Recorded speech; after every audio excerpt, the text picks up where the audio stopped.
Hey guys, I am अंकित और मैं हूं एक नीट एस्पायरेंट और पिछले 80 डेज यानी कि 2.5 मंथ से मैं पढ़ रहा हूं हर रोज़ 12 घंटे। अब आपको सुनने में तो थोड़ा सा लग रहा है, लेकिन पिछले 2.5 महीने से मैं रोज़ 12 घंटे पढ़ रहा हूं और पूरा कंसिस्टेंट हूं। इसके साथ साथ मैं अपने यूट्यूब को भी कंटिन्यू कर रहा हूं। हर रोज़ आप मेरे चैनल पे जाके देखोगे तो हर रोज़ एक शॉर्ट वीडियो अपलोड होती है एंड उसमें मैं दिखाता हूँ कि मैंने पूरे दिन में क्या क्या पढ़ाई की, क्या सिलेबस कवरेज किया। तो आज के इस वीडियो में मैं आपको जल्दी से बताऊँगा कि मैंने कैसे इतना कंसिस्टेंट रह के पढ़ाई की, क्योंकि हर एक का अपना अपना हिसाब होता है। अगर मैं आपको अपना बताऊंगा तो आप अपने आप समझ जाओगे कि आपको कैसे पढ़ना है, कैसे अपना टाइम को मैनेज करना है, क्योंकि आपको ही पता है कि आपका टाइम कहाँ वेस्ट हो रहा है, आप कहाँ आपकी पढ़ाई मिस हो रही है, कहाँ आप इम्प्रूव कर सकते हो। ये चीज़ें सिर्फ आपको ही पता है। तो चलिए जल्दी से स्टार्ट करते हैं इस वीडियो को बिना कोई टाइम वेस्ट करते हुए। अब मेरी ये बात सुन के आपके मन में सबसे पहला क्वेश्चन आ रहा होगा कि आखिर मैं 12 घंटे पढ़ाई करता कैसे हूँ। मैं अनअकैडमी से ऑनलाइन तैयारी करता हूँ। मैं अनअकैडमी से नीट की तैयारी कर रहा हूँ एंड उसमें मेरी लगभग 6 या 5 घंटे की रोज़ लाइव क्लासेस आती हैं। तो 12 घंटे ऐसे तो नहीं है कि मैं 12 घंटे सेल्फ स्टडी कर लूँगा एंड उसके बाद 5 घंटे की क्लासेस ले लूँगा। तो ये काम तो कोई भी नहीं कर सकता पूरे साल। ये काम आप तब कर सकते हो जब आपका एकदम 1 महीना बचा है एग्ज़ाम के अंदर। अभी से कोई नहीं कर सकता ये काम। तो मैं अपनी 6 घंटे की क्लासेस लेता हूँ एंड बाकी के 6 घंटे में अपनी सेल्फ स्टडी करता हूँ, क्वेश्चन प्रैक्टिस करता हूँ एंड मॉक टेस्ट देता हूँ। तो अब आपको समझ में आ गया कि मैं अपने डिवाइड कैसे करता हूँ 6 6 घंटों को।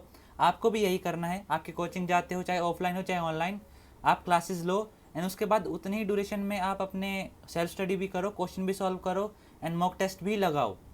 अब सबसे पहले मैं आपको बताता हूँ कि सबसे इम्पोर्टेंट चीज़ क्या है। अब आप सोचोगे कि मैं पहले दिन ही 12 घंटे पढ़ाई करने लग जाऊँ या फिर 13 घंटे पढ़ लूँ पहले दिन ही, तो ऐसा बिल्कुल भी पॉसिबल नहीं है। मेरे साथ भी ये पॉसिबल नहीं था। सबसे पहले आपको स्टार्ट करना है 2 घंटे से, फिर जाना है आपको 3 घंटे पे, फिर 4 घंटे पे, फिर 5 घंटे पे। ऐसे करके आपको टाइम इंप्रूव करना है आपकी सेल्फ स्टडी का। मान लो आज के दिन आप पढ़ रहे हो 2 घंटे सेल्फ स्टडी करते हो क्लासेस के अलावा, तो आप ट्राई करो कल आप उसे 2.5 घंटे कर दो या 3 घंटे कर दो। अगर आप स्मॉल स्मॉल स्मॉल स्टेप लेके ऊपर चढ़ोगे तो आपके लिए ईजी रहेगा। हाई जंप एक बार मार दोगे तो पैर में चोट लगेगी और आप नहीं कर पाओगे। तो वही सिस्टम सेम इसमें भी है। एक दिन आप मान लो 6 घंटे आपने इंक्रीज कर भी लिया, एक ही दिन के अंदर आप 12 घंटे पढ़ाई कर भी ली, लेकिन उसके नेक्स्ट डे आप इतना थक जाओगे, आपका माइंड इतना थक जाएगा कि वो पढ़ाई कर ही नहीं पाएगा 2 घंटे भी। तो इसलिए ज़रूरी है कि धीरे धीरे करके इम्प्रूव करो एंड कंसिस्टेंट रहो हर दिन। देखो, मान लो आज आपको पूरा कंप्लीट कर लिया आपने पूरा आपका काम, तो कल के लिए या तो रात को ही आपके पूरी टू डू लिस्ट बनाओ, एक पेपर लो, उस पे ऊपर लिखो कि आपको कल के दिन क्या क्या पढ़ना है। आपने ले ली पेपर लिस्ट ली, उसके अंदर लिखो कि सबसे पहले मैं इतने बजे उठूँगा, फिर मैं सबसे पहले एनसीईआरटी पढ़ूँगा, या जो भी काम मैं करना चाहता हूँ पूरे दिन में पूरा शेड्यूल बनाओ।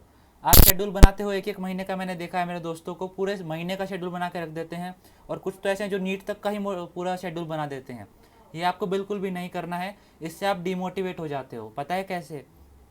मान लो मैंने अगले 1 महीने का पूरा शेड्यूल बना लिया एंड बीच में मेरे को कोई काम पड़ गया, फिर किसी दिन मैं बीमार हो गया या फिर कोई भी रीज़न से मैं उस दिन पढ़ाई नहीं कर पाया, तो उस एक दिन के चक्कर में मेरे पूरे महीने का पूरा शेड्यूल ख़राब हो जाएगा एंड मेरे को हर दिन उसे देख के टेंशन होगी कि ये भी नहीं हुआ, ये भी नहीं हुआ, ये भी नहीं हुआ। तो उस एक्टिव चीज़ को छोड़ के आप करो, एक एक दिन का शेड्यूल बनाओ, क्योंकि वो फॉलो करना बहुत ईजी होता है एंड आपको पता रहता है कि आप कल के दिन क्या क्या कर सकते हो, आपकी कैपेबिलिटी, आपकी एबिलिटी कितनी है कि आप अगले दिन कितना कर सकते हो। तो हमेशा एक दिन का शेड्यूल बनाना, पूरे दिन का मत बनाना किसी की वीडियो देख के। एक दिन का बना लिया, अब आप सुबह उठो, उसी टाइम पे उठो। मान लो आधे घंटे 1 घंटे आप लेट भी हो गए तो भी कोई दिक्कत नहीं है। इतना गैप रखना अपने शेड्यूल में कि आप उसको कवर कर पाओ। अगर मान लो आपको कोई इमरजेंसी आ जाती है, आप लेट हो जाते हो उठने में या कुछ भी रीज़न हो, आप उस चीज़ को कवर कर पाओ, ऐसा शेड्यूल ही बनाना। एकदम स्ट्रिक्ट मत बना देना, क्योंकि स्ट्रिक्ट शेड्यूल किसी से फॉलो नहीं होता। मैं अपने शेड्यूल को एकदम लीनियट रखता हूँ ताकि मैं फॉलो कर पाऊँ। आप उठ गए सुबह, अच्छे से आपने शेड्यूल फॉलो किया, अब तो ये होगी शेड्यूल फॉलो करने की बात। क्लासेस के टाइम पे क्लास अटेंड करो, सेल्फ स्टडी के टाइम पे सेल्फ स्टडी करो। और सबसे इंपॉर्टेंट बात, आपको हर दिन हर सब्जेक्ट को पढ़ना है। ये नहीं है कि आज एक दिन में आप पूरी बायो बायो ही पढ़ रहे हो, रटे जा रहे हो। ये काम बिल्कुल नहीं करना है, क्योंकि आपके एग्ज़ाम के अंदर एक्चुअल में पूरे तीनों सब्जेक्ट, चारों सब्जेक्ट आएंगे, जिसमें आपको बायो भी करनी होगी, फिजिक्स भी करनी होगी, केमिस्ट्री भी करनी होगी। तो आपके माइंड को ऐसे ट्रेन करो कि वो एक साथ एक टाइम पे सारे सब्जेक्ट को एनालाइज कर पाए और प्रैक्टिस कर पाए। तो हमेशा सारे सब्जेक्ट को एक साथ पढ़ो, ये नहीं है कि एक दिन में एक ही सब्जेक्ट को उठा के बैठ गए। समझ गए? अब चलते हैं नेक्स्ट चीज़ के ऊपर। अब भाई दूसरी चीज़ सबसे इंपॉर्टेंट ये है कि मान लो आप तो कह रहे हो कि भाई मैं 6 6 घंटे ही पढ़ाई कर रहा हूँ, 12 12 घंटे तक पढ़ाई कर रहा हूँ, 6 घंटे सेल्फ स्टडी, 6 घंटे क्लासेस ले रहा हूँ, फिर भी मेरे मार्क्स नहीं आ रहे मॉक टेस्ट में। तो ऐसा क्यों होता है आपके साथ कि आप इफ़ेक्टिव स्टडी नहीं करते हो, एफिशिएंट स्टडी नहीं करते हो? इसका क्या मतलब है? भाई मेरी मानो चाहे 2 घंटे ही सेल्फ स्टडी कर लो, लेकिन जब वो 2 घंटे दो तो सिर्फ सेल्फ स्टडी को ही दो, उसमें इधर उधर मत जाओ। फ़ोन उठा लिया बीच में, आधे घंटे फ़ोन देख ली, रील देख ली, फिर स्टडी कर रहे हो, ये काम मत करो, क्योंकि आपका माइंड डिवाइड हो जाएगा, डाइवर्ट हो जाएगा। पढ़ाई कर रहे हो, एक्चुअल किताब लेके बैठ रहे हो, तो उस किताब के सामने ही रहो, उस टाइम पे किसी और चीज़ को मत छुओ, क्योंकि आपको पता होगा हमारा ह्यूमन माइंड मल्टीटास्किंग नहीं कर सकता, ये सबसे बड़ा मिथ है। आप एक टाइम पे एक ही काम कर सकते हो, यकीन नहीं होता तो करके देख लेना। आप कोई अपना वीडियो गेम खेलना है, साथ में बोलना अपने दोस्त को कि मेरे को कुछ बोल, तो आपको वो नहीं सुनाई देगा, क्योंकि आपका दिमाग एक टाइम पे एक ही चीज़ कर सकता है, एक ही टास्क परफॉर्म कर सकता है। ये नहीं है कि आप एक टाइम पे मल्टीटास्किंग कर लोगे, रील भी देख लोगे, पढ़ाई भी कर लोगे, नहीं हो सकता। तो सिर्फ पढ़ाई के टाइम पे पढ़ाई ही करो। अब बात करूँ मैं सेल्फ स्टडी में आपको क्या क्या इंक्लूड करना है। देखो, सेल्फ स्टडी में सबसे पहले आपको इंक्लूड करना है आपकी क्लासेस के अलावा उन क्लासेस के नोट्स को रिवाइज़ करना, एंड जो नोट्स आपके क्लास में छूट गए हैं उन नोट्स को पूरा करना, क्योंकि अगर आपके एक दिन के भी नोट्स छूट जाते हैं तो वो पूरा बैकलॉग बनता जाएगा, एंड आपके पास नोट्स ही नहीं होंगे तो आप पढ़ाई कहाँ से करोगे सेल्फ स्टडी में। तो क्लासेस लो, नोट्स पूरे करो, चाहे उसके लिए एक्स्ट्रा टाइम ही क्यों ना लगे आपको। अब नोट्स हो गए, इसके बाद आपको क्या करना है, हर दिन के क्लास के नोट्स रिवाइज हो गए, उस दिन के क्वेश्चन प्रैक्टिस करो। आपके टीचर पढ़ाते होंगे, आपको बोलते होंगे कि आपको मॉड्यूल का जे डीपीपी सॉल्व करनी है, या फिर मॉड्यूल का इतना पार्ट सॉल्व करना है। ये हर एक कोचिंग के, हर एक इंस्टीट्यूट में टीचर्स बताते हैं बच्चों को। तो आपको होमवर्क मिला है, उस होमवर्क को उसी दिन रात तक कंप्लीट कर लो। आपके शेड्यूल में प्रॉपर एंट्री करो उसकी, कि मेरे को इस टाइम पे ये चीज़ सॉल्व करनी है होमवर्क की। टीचर ने होमवर्क दिया, क्वेश्चन प्रैक्टिस की, मान लो उसमें से आपसे 10 में से 5 क्वेश्चन सॉल्व हुए एंड 5 में डाउट रह गया। अब उन डाउट को आप यूट्यूब पे देख लो, या फिर जहाँ भी चैट जीपीटी से आप देखना चाहते हो डाउट्स ले लिए। अब उन डाउट्स को मार्क कर लो, एंड अगले दिन फिर से आपको उन्हीं डाउट्स को लेना है, क्योंकि अगर आपके पहले दिन वो डाउट आए थे तो इनके 100% चांस है कि आपसे वो अगले दिन भी क्वेश्चन सॉल्व ना हो। तो क्या काम करो, अगले दिन फिर से फ्रेश उस क्वेश्चन को उठाओ, एंड इस बार आपको सॉल्यूशन नहीं देखना है, खुद से ट्राई करना है उस क्वेश्चन को। ट्राई किया आपने, मान लो आपसे क्वेश्चन सॉल्व हो गया तो वेल एंड गुड, आप उस क्वेश्चन को क्रॉस कर दो कि ये क्वेश्चन मेरा सॉल्व हो चुका है। लेकिन अगर आपको फिर से उस क्वेश्चन में वही डाउट आता है तो इसका मतलब आप कुछ नहीं सीखे हो। फिर से जाओ, उस वीडियो को देखो, सॉल्यूशन को देखो, एंड फिर उसे बंद कर दो उस सॉल्यूशन को। अब नेक्स्ट डे फिर से उस सॉल्यूशन को उठाओ, फिर से उस क्वेश्चन को सॉल्व करने की ट्राई करो। अगर इस बार सॉल्व हो जाता है तो ठीक है, नहीं तो सेम रिपीट चलना रहना चाहिए आपका, तभी आपका क्वेश्चन एग्जाम में सही होगा। वरना क्या होगा, आपने एक बार सॉल्यूशन देख लिया, क्वेश्चन को साइड में रख दिया ना, तो आप जब एग्जाम में जाओगे, मॉक टेस्ट के सामने आपके पास वो क्वेश्चन आएगा, तो आप, मैं 100% गारंटी के साथ कह सकता हूँ, वही सेम गलती दोहराओगे, क्योंकि ये मेरे साथ हो चुका है, मेरे को पता है। जब तक डाउट सॉल्व ना हो जाए आगे मत बढ़ो, आगे बढ़ के कुछ नहीं मिलेगा। जब तक यहाँ से क्लियर नहीं हो जाओगे, आगे का बढ़ के कोई फ़ायदा नहीं होगा, मानो मेरी ये बात।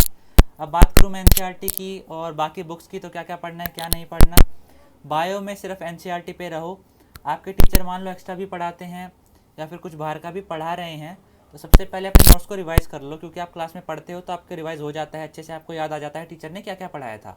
वो पढ़ने के बाद आपकी उठाओ एनसीईआरटी की book, and line to line अच्छे से पढ़ो, एक एक वर्ड को समझो, एंड ट्राई करो कि आपको सब समझ आ रहा है, रिलेट कर पा रहे हो टीचर के लेक्चर्स से। तो अपने एनसीईआरटी की बुक को टीचर के लेक्चर से रिलेट करो, तभी आपका पूरा कॉन्सेप्ट बिल्ड हो जाएगा बायो में। एनसीईआरटी पढ़ने के बाद आपको साथ के साथ आपके मॉड्यूल लगा लेने हैं। मॉड्यूल हो गया आकाश का, एलन का, जिसका भी आप लगाना चाहते हो लगा लो। उसके जस्ट बाद अगर डाउट रहे तो सेम चीज़ फिजिक्स वाली फॉलो करनी है। डाउट आए तो अगले दिन फिर से क्वेश्चन उठाओ, डाउट रहे तो फिर से नेक्स्ट डे उठाओ, यही चीज़ सेम चीज़ आपको फॉलो करनी है। अब सबसे इम्पोर्टेंट बात ये है कि कई मेरे दोस्त, मेरे भाई बहन क्या करते हैं, मोटिवेशनल वीडियो देखते हैं एंड उससे एक दिन के लिए पूरा मोटिवेट हो जाते हैं, एड्रेनलिन डोपामिन एकदम पूरा टॉप पे पहुंच जाता है। अब इस मोटिवेशन से आप बचो, ऐसी मोटिवेशन बिल्कुल मत लाओ अपनी ज़िंदगी में। आपको मोटिवेशन की नहीं, हैबिट की ज़रूरत है। मोटिवेशन और हैबिट बनाने में बहुत ज़्यादा डिफरेंस है। मोटिवेशन सिर्फ छोटे टाइम के लिए होती है एंड आपको शॉर्ट टाइम में एकदम बूस्ट देती है एनर्जी का, लेकिन आपको ऐसी मोटिवेशन नहीं चाहिए नीट एग्ज़ाम के लिए। आपको डेवलप करनी है आपकी हैबिट और आपका जो डिसिप्लिन होता है, कंसिस्टेंसी होता है, उसे बिल्ड करना है, ना कि मोटिवेशन लेना है फालतू का। आप अपनी हैबिट बनाओ, चाहे आप 4 घंटे ही क्यों ना सेल्फ स्टडी करो, लेकिन उसकी आपकी हैबिट होनी चाहिए कि मैं रोज़ 4 घंटे ही पढूं। 4 से नीचे नहीं होने चाहिए, 4 से कम ऊपर ही जाए। ये आपको हैबिट बनानी है। मोटिवेशन के चक्कर में मत पढ़ना, फालतू वीडियो मत देखो यूट्यूब पे। 1-2 सब्सक्राइबर करके रखो चैनल्स को जो आपको लग रहा है कि आपको अच्छी इन्फॉर्मेशन दे रहा है। फालतू के सारे सब्सक्रिप्शन आप हटा दो आपके चैनल यूट्यूब में से, एंड मेरा तो रख लेना, मेरे को अनसब्सक्राइब मत कर देना, क्योंकि मैं तो अच्छी वीडियो ही बनाता हूँ आपके लिए। एंड कोई भी फालतू की वीडियो नहीं बनाता हूँ, क्योंकि मैं भी एक नीट एस्पायरेंट हूँ, मेरे को भी एग्ज़ाम देना है, तो मेरे पास भी फालतू का टाइम नहीं है कि मैं फालतू वीडियो बना के डाल दूँ यूट्यूब पे। और ना ही मैं सब्सक्राइबर या पैसे के लिए यूट्यूब कर रहा हूँ, मैं सिर्फ इन्फॉर्मेशन देने के लिए ही कर रहा हूँ। तो मैं खुद कह रहा हूँ कि आप अपने यूट्यूब को कम से कम यूज़ करो।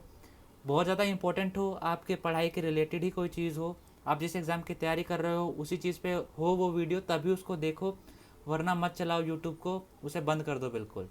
मेरी वीडियो आती है तो देख लेना, और उम्मीद करता हूँ आपको थोड़ी सी भी हेल्प हुई होगी इस वीडियो से। और खूब अच्छे से पढ़ाई करो, तभी नीट एग्ज़ाम क्लियर हो सकता है। आपको पता है कितना ज़्यादा कंपटीशन हो चुका है आज के दिन नीट एग्ज़ाम में। खूब अच्छे से पढ़ाई करो, मेहनत करो, और सब्सक्राइब कर लो चैनल को अभी तक नहीं किया है तो, ताकि रेगुलर अपडेट आपको मिलते रहे। मैं इन्फॉर्मेशन वीडियो ही डालता हूँ, बेशक थोड़ा टाइम लगे लेकिन इन्फॉर्मेशन वीडियो ही आएगी। तो thank you so much for watching the video, all the best.